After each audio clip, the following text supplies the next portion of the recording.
Did you know that some world leaders have made decisions so absurd they make reality TV look like a documentary? Or that there's literally a Roman emperor who declared war on the ocean and won? Today, we're counting down the 13 most absolutely ridiculous things world leaders have actually done that probably should have resulted in immediate impeachment instead of historical records. Number 13, North Korea. Kim Jong-il claims he invented the hamburger. Starting off our list with something that sounds like a joke but is absolutely true. Kim Jong-il, the former supreme leader of North Korea, officially claimed he invented the hamburger, calling it a double bread with meat. Yes, you heard that right. The guy who ran one of the most isolated countries on Earth took credit for America's most iconic fast food. But wait, it gets better. This is the same leader who claimed he shot 18 holes in one on his first golf game ever. Apparently, Kim Jong-il was so amazing that golf balls just naturally flew into holes whenever he was around. His government also insisted he never used the bathroom because his body was so perfectly efficient it produced zero waste. The man apparently never had a bad day, never made a mistake, and revolutionized both cuisine and golf simultaneously. When your official biography reads like a children's fairy tale, you know you've crossed into ridiculous territory.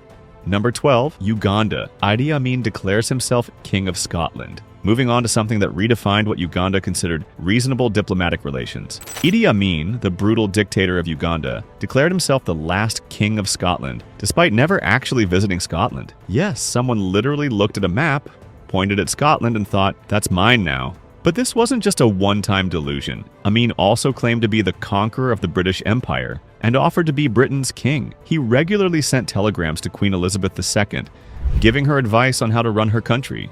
Picture the Queen's staff. Ma'am, you've got another telegram from the Ugandan dictator who thinks he rules Scotland.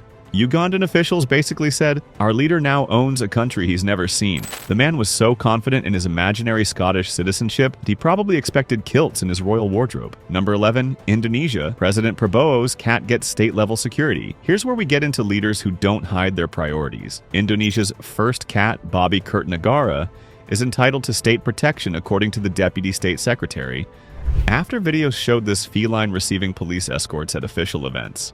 Yes, you read that correctly. This cat has better security than most world leaders. Bobby Kertanegara, a former rescue cat, now lives in the state palace with a full security detail called Paspamshing, or the Cat Security Force. This cat has its own Instagram account with 485,000 followers and gets protected as thoroughly as the president himself. Citizens are literally asking, do you get paid as a cat's bodyguard?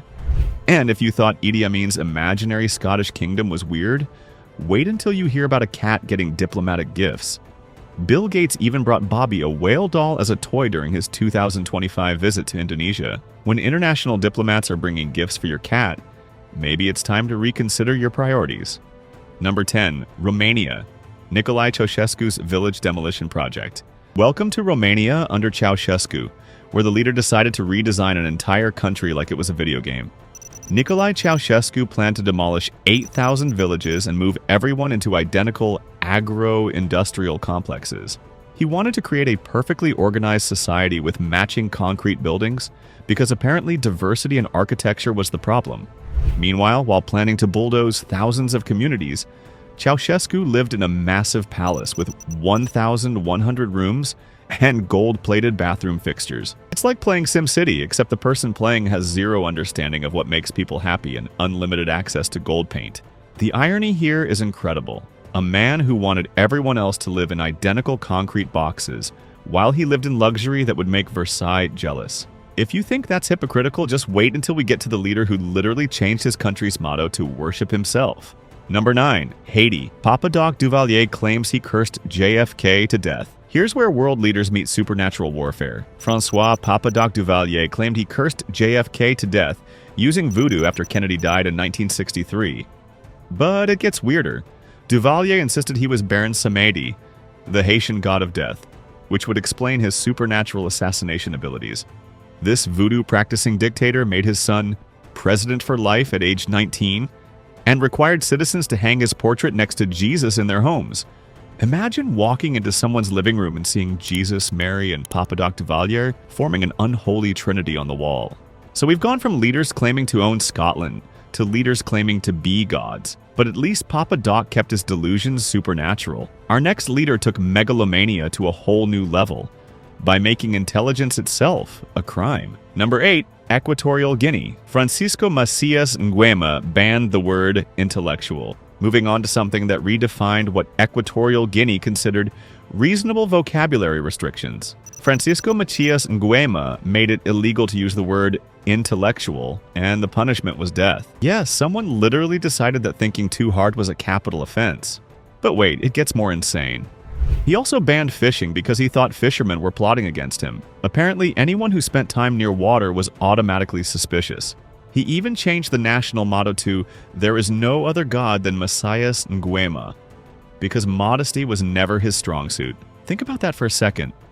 This man was so threatened by people who could read that he made literacy dangerous.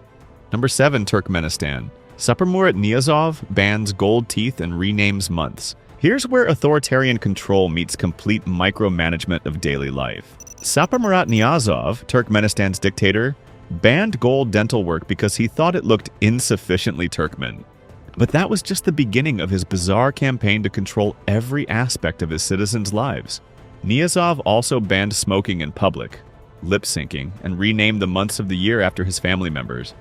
January became mother, April became grandmother, and he even renamed bread after his mother. In 2004, he prohibited all TV presenters from wearing makeup because he felt they should appear natural. He banished all dogs from the capital because he didn't like how they smelled, but then recommended citizens chew bones to strengthen their teeth like dogs do. This wasn't just eccentric leadership, this was a man who looked at a calendar and thought, "This needs more of my family tree." Citizens had to chew bones instead of getting dental work, couldn't smoke cigarettes, and had to remember that February was now called Flag Month. When you're renaming time itself after your relatives, you've reached peak narcissism. Number 6. Democratic Republic of Congo. Mobutu Sese Seko bans Western clothes and moves Christmas. Welcome to Zaire under Mobutu, where even your wardrobe and calendar weren't safe from presidential control. Mobutu Sese Seko banned Western clothes and ties, forcing all men to wear a Mao-style tunic called an abacoste, which literally means "down with the suit" in French. But that was just the beginning of his bizarre cultural overhaul. Mobutu also moved Christmas from December to June because he felt December wasn't authentic enough for Africa. He banned European names entirely. Priests could go to prison for baptizing children with Western names. And in 1972, he changed his own name to Mobutu Sese Seko Nkuku Ngbendu Wazabanga, which translates to the all-powerful warrior who, because of his endurance and inflexible will to win, goes from conquest to conquest, leaving fire in his wake. Picture the confusion. What day is Christmas this year? June 25th, obviously, and don't forget to wear your government-mandated tunic. The man looked at centuries of cultural practices and decided everything needed to be rearranged according to his personal preferences. When you're powerful enough to move Christmas and ban neckties, you've officially crossed into ridiculous territory. So we've had leaders who banned intelligence, declared themselves emperor, and now one who moved Christmas and outlawed suits. But somehow, that's still not the weirdest career change on our list. Wait until you hear about the dictator who moonlighted as a romance novelist. Number 5. Iraq. Saddam Hussein's secret romance novel career. Here's where brutal dictators meet Mills and Boon Publishing. Saddam Hussein wrote and published multiple romance novels under a pseudonym because apparently running a country wasn't fulfilling his creative needs. His masterpiece, Zabiba and the King, became mandatory reading in Iraqi schools. The love story was allegedly a metaphor for Iraq, Zabiba, being violated by foreign powers, which means Iraqi students had to analyze their dictator's romantic fantasies as part of their curriculum. Imagine being a literature teacher trying to explain why you have to teach romance novels written by the guy who also runs the secret police. This gives a whole new meaning to required reading. Number 4. Russia. Peter the Great's War on Beards. Moving on to something that made Russian men question their facial hair choices. Peter the Great instituted a beard tax in 1698 and established special metal tokens as receipts for paying to wear facial hair. Police were empowered to forcibly and publicly shave the beards of anyone who refused to pay. Peasants paid a few kopecks while nobles paid 100 rubles or more yearly because apparently your beard tax rate depended on your social status. This was part of Peter's obsession with westernizing Russia, and bearded men were considered primitive and un-European. Picture the conversations. Sir, you haven't paid your beard tax, but it's my face. Not anymore. The government owns your facial hair now. Number 3, Central African Republic. Jean Bedel Bokassa's $20 million coronation. Here's where poverty meets absolute delusion. Jean Bedel Bokassa's coronation cost roughly $20 million, one-third of the Central African Republic's annual budget, and all of France's aid money for that year. The lavish ceremony was held in emulation of his hero, Napoleon I, and effectively bankrupted his impoverished country. The coronation used a golden throne weighing 2 tons, while most of his citizens couldn't afford basic necessities.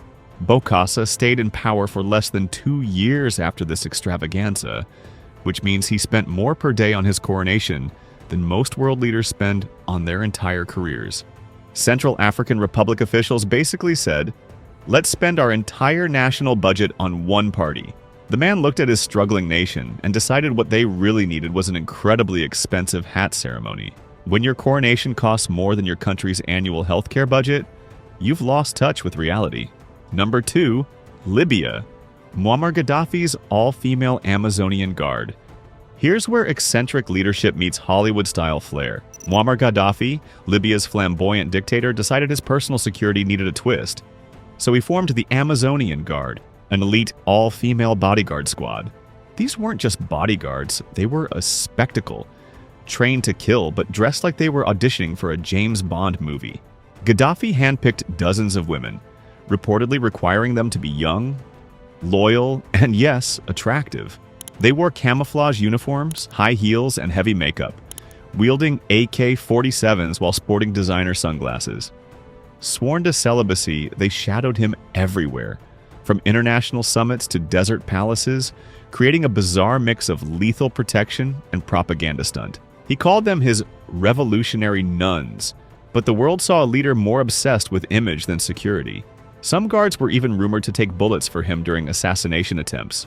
Talk about commitment. Meanwhile, Gaddafi's own writings praised women's liberation, yet he kept them as a glorified entourage. This wasn't just quirky leadership, it was a man who thought, why have boring bodyguards when I can have a glamorous militia? The Amazonian Guard wasn't just protection, it was a dictator's ego dressed up in lipstick and combat boots, strutting on the world stage. Number 1, Roman Empire. Caligula declares war on the sea god Neptune. And here we have the most absolutely ridiculous thing a world leader has ever done. Caligula declared war on Neptune, the Roman god of the sea, and actually claimed victory. In 40 AD, possibly during a planned invasion of Britain, Caligula ordered his soldiers to collect seashells from the beach as spoils of war after defeating the ocean. Suetonius describes how the emperor ordered his men to attack the ocean in a mock battle, with Caligula allegedly swinging his sword at the waves himself. The soldiers were commanded to gather seashells as proof of their triumph over the unconquerable sea, and Caligula demanded a formal victory parade in Rome. But here's the kicker.